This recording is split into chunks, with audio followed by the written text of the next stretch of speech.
বাংলাদেশের শিক্ষা ব্যবস্থার আধুনিকায়ন প্রয়োজন। আমরা সব সময় কথায় নয় কাজে বিশ্বাস করি। সর্বপ্রথম যিনি শিক্ষাকে সত্যিকার অর্থে বিশৃঙ্খলা থেকে শৃঙ্খলার মধ্যে নিয়ে আসার জন্য পদক্ষেপ গ্রহণ করেছিলেন তিনি হচ্ছেন শহীদ জিয়াউর রহমান। এবং শিক্ষকদের খালি ডিসিপ্লিন অনুশীলন করতে শিখিয়েছেন তা না, শিক্ষকদের ভাগ্য উন্নয়নের জন্য উনি চেষ্টা করেছেন। সেই সময় আমার আব্বা এবং আমার আম্মা দুইজনই, একজন কলেজের প্রিন্সিপাল ছিলেন, একজন স্কুলের শিক্ষক ছিলেন।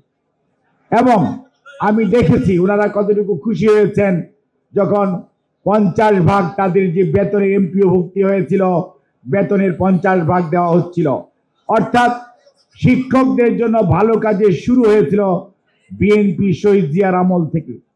তার পরবর্তীতে দেশনেত্রী বেগম খালেদা জিয়া 91 ক্ষমতাসীন হওয়ার পরে কি করেছে আমাদের এহসানুল হক মিলন ভাই বলেছেন, খালি একটা জিনিস বাদ আছে, সেটি হচ্ছে আজকে যে কোমলমতি ছাত্র ছাত্রীরা বিনা পয়সায় বই পায়, সেই বই দেওয়া শুরু করেছিলেন দেশনেত্রী বেগম খালেদা জিয়ার নেতৃত্বে বাংলাদেশ জাতীয়তাবাদী দল। কাজেই শিক্ষা এবং শিক্ষা প্রতিষ্ঠানের উন্নয়ন প্রত্যেকটি জায়গায় যার হাতের ছোঁয়া, সেই দলটির নাম হচ্ছে বাংলাদেশ জাতীয়তাবাদী দল। আর শহীদ জিয়া বেগম খালেদা জিয়া, তার পরবর্তীতে আগামীতে জনাব তারেক রহমান। ইনশাআল্লাহ আমরা আজকে সবাই খুব উপলব্ধি করছি, বাংলাদেশের শিক্ষা ব্যবস্থার আধুনিকায়ন প্রয়োজন, যুগোপযোগী করা প্রয়োজন, এই দেশের মানুষগুলোকে জনসম্পদে রূপান্তরিত করা প্রয়োজন।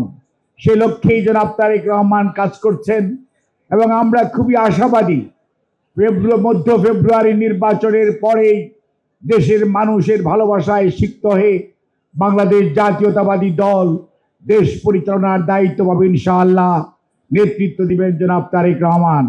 কিন্তু আজকে শিক্ষক ভাই ও বোনেরা, আপনাদেরকেও মনে রাখতে হবে,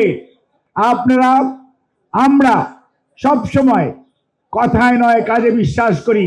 যদি কাজেই বিশ্বাস করেন, জিয়াউর রহমান স্যারের আমল দেখেন, দেশনেত্রী বেগম খালেদা জিয়ার শাসনকাল দেখেন, বিএনপি কথার ফুলঝুরি ছড়িয়ে আপনাদেরকে ভুলিয়েছে তা কিন্তু নয়, কাজের মাধ্যমে প্রমাণ করেছে বিএনপি শিক্ষক বান্ধব রাজনৈতিক দল।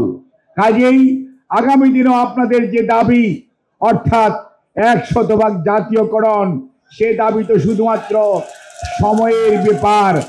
আপনারা আগামী দিনে বিএনপির জন্য, বিএনপি যেমন আপনাদের এবং শিক্ষা ব্যবস্থার উন্নয়নের জন্য সব সময় আপনাদের পাশে থেকেছে, জনগণের পাশে থেকেছে, আমাদের কাজকে সত্যিকার অর্থে শপথ নিতে হবে, যত ষড়যন্ত্রই থাকুক, যত গণতন্ত্রকে আজকে প্রলম্বিত করার যত চেষ্টা করাই হোক, আগামী দিনে শিক্ষক সমাজ আপনাদেরকেও যথাযথ দায়িত্ব পালন করতে হবে।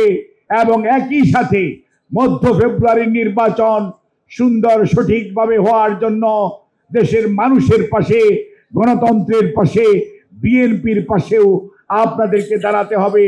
তাহলেই মনে রাখবেন, আপনাদের যে দাবি, অর্থাৎ জাতীয়করণ সহ সবকিছুই সম্ভব হবে বাংলাদেশ জাতীয়তাবাদী দলের নেতা জনাব তারেক রহমানের পক্ষে।